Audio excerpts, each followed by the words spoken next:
Listen, long as we're discussing minorities, I'd like to mention something about language. There are a couple of terms being used a lot these days by guilty white liberals. First one is happens to be. He happens to be black. I have a friend who happens to be black. Like it's a fucking accident, you know? Happens to be black. Yes, he happens to be black. Ah, yeah. He had 2 black parents? Oh, yes, he did. Yes, that's right. And they fucked? Oh, indeed they did. So where does the surprise part come in? I should think it would be more unusual if he just happened to be Scandinavian. And the other term is openly gay. They'll say, he's openly gay. But that's the only minority they use that for. You know, you wouldn't say someone was openly black. Well, maybe James Brown. Or Louis Farrakhan. Louis Farrakhan is openly black. Colin Powell is not openly black. Colin Powell is openly white. He just happens to be black. Okay. Thank you. Yeah. Oh, thank you. And while we're at it, when did the word urban become synonymous with the word black? Did I fall asleep for 8 or 9 years? Urban styles, urban trends, urban music. I was not consulted on this at all. Didn't get an email, didn't get a fax, didn't get a fucking postcard. Fine. Let them go. And I don't think white women should be calling each other girlfriend, okay? Stop pretending to be black. And no matter what color you are, you go, girl, should probably go.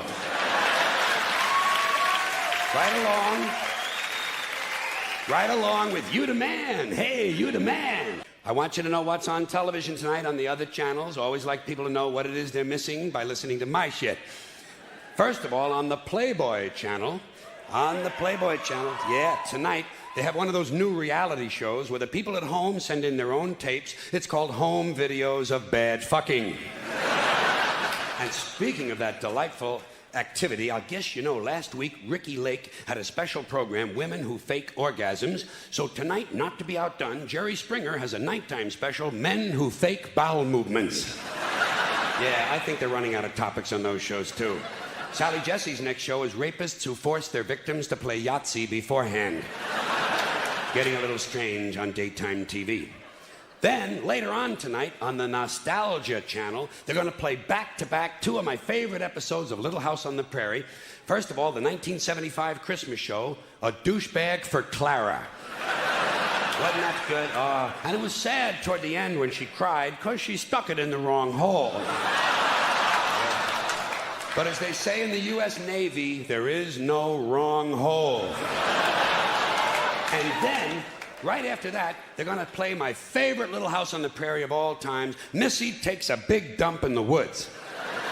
And that was interesting, I thought, because she had on the high heels and the long dress, and it was fun to watch how she had to maneuver through the poison sumac. And they didn't have toilet paper in those days. She had to use a series of pine cones. And she was pulling them in the wrong direction. Yes. I understand toward the end of the show they had to bleep out a lot of screaming and foul language. And then, hey, later on tonight on the pay-per-view, Willie Nelson. Willie Nelson's concert is on, and TV Guide listed all the songs he's going to sing. He's going to start out with one of my favorites, Too Drunk to Jerk Off. Isn't that a good one? God, I love that song. Then he's going to do a series of love songs. Kiss Me, I'm Coming. Ah, that's a good one. Kiss me, I'm coming. Hold me, I'm humming. Well, I can't help it. I am a romantic, and I do enjoy the sentimental tunes. Here's a sad song. I should have fucked old what's-her-name. Remember that? I should have never played the game. I should have fucked old what's-her-name. Here's one my mother used to sing around the house. Your love ran down my leg, and now you're gone. Yeah, that one always got to me. I'm glad you feel the same way. Here's a fine love song. You blew my mind, now blow me.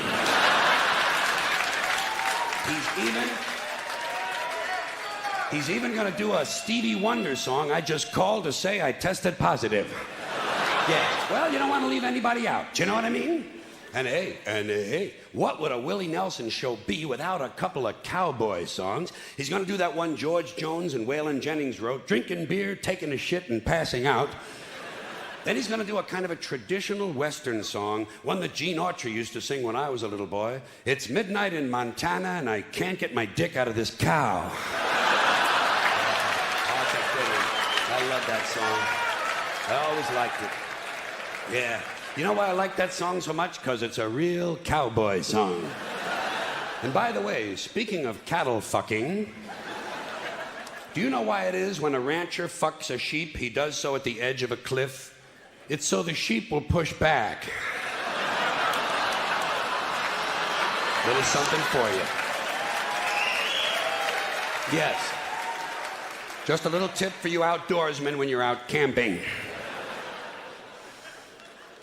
Now, this next thing is about names. That's all. The pussification, the continued pussification of the American male in the form... Yeah, all right. In the form of Harley-Davidson theme restaurants. What the fuck is going on here? Harley-Davidson used to mean something. It stood for biker attitude.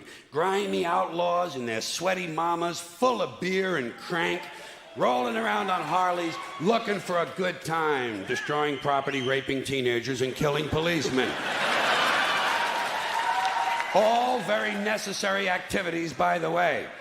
But now, theme restaurants, and this soft shit obviously didn't come from hardcore bikers. It came from these weekend motorcyclists, these fraudulent 2-day-a-week motherfuckers who have their bikes trucked into Sturgis, South Dakota for the big rally and then ride around like they just come in off the road. Dentists and bureaucrats and pussy boy software designers getting up on a Harley because they think it makes them cool. Well, hey, skeezicks, you ain't cool, you're fucking chilly. And chili ain't never been cool. And here, as long as we're talking about theme restaurants, I got a proposition. Hey. Here's another question I've been pondering. What is all this shit about angels? Have you heard this? Yeah, 3 out of 4 people now believe in angels. What are you, fucking stupid? Has everybody lost their fucking minds in this country? Angel shit. You know what I think it is? I think it's a massive, collective, psychotic, chemical flashback of all the drugs, smoked, swallowed, snorted, shot, and absorbed rectally by all Americans from 1960 to 1990. 30 years of adulterated street drugs will get you some fucking angels, my friend. Angel shit. What about goblins, huh? Doesn't anybody believe in goblins? Never hear about them except on Halloween, and it's always negative shit, too, you know? And zombies. Where the fuck are all the zombies? That's the trouble with zombies. They're unreliable. I say if you're gonna buy the angel shit, you might as well go for the zombie package as well. Here's another horrifying example or aspect of American culture for you. I think if white people are going to burn down black churches, then black people ought to burn down the House of Blues. Huh? What a fucking disgrace that place is. The House of Blues. They ought to call it the House of Lame White Motherfuckers. Inauthentic, low-frequency, single-digit, lame white motherfuckers. Especially these male movie stars who think they're blues artists. You ever see these guys? Don't you just want to puke in your soup with one of these fat, balding, overweight, overaged, out-of-shape, middle-aged male movie stars with sunglasses jumps on stage and starts blowing into a harmonica? It's a fucking sacrilege. In the first place, white people got no business playing the blues ever. At all, under any circumstances, ever. What the fuck do white people have to be blue about? Banana Republic ran out of khakis? Huh? The espresso machine is jammed. Hootie and the Blowfish are breaking up. Shit, white people ought to understand their job is to give people the blues, not to get them. And certainly not to sing or play them. Tell you a little secret about the blues. It's not enough to know which notes to play. You got to know why they need to be played. And another thing, I don't think white people should be trying to dance like blacks. Stop that. Stick to your faggoty polkas and waltzes. And that repulsive country line dancing shit that you do. And be yourself, be proud, be white, be lame, and get the fuck off the dance floor. Now, I think, oh yeah, well you the fucking honky.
Here's another male cliche.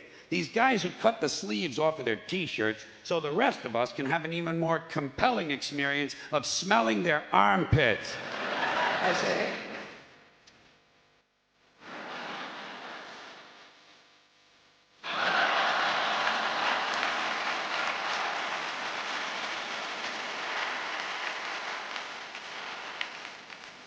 not good, Bruno, and definitely not for sharing.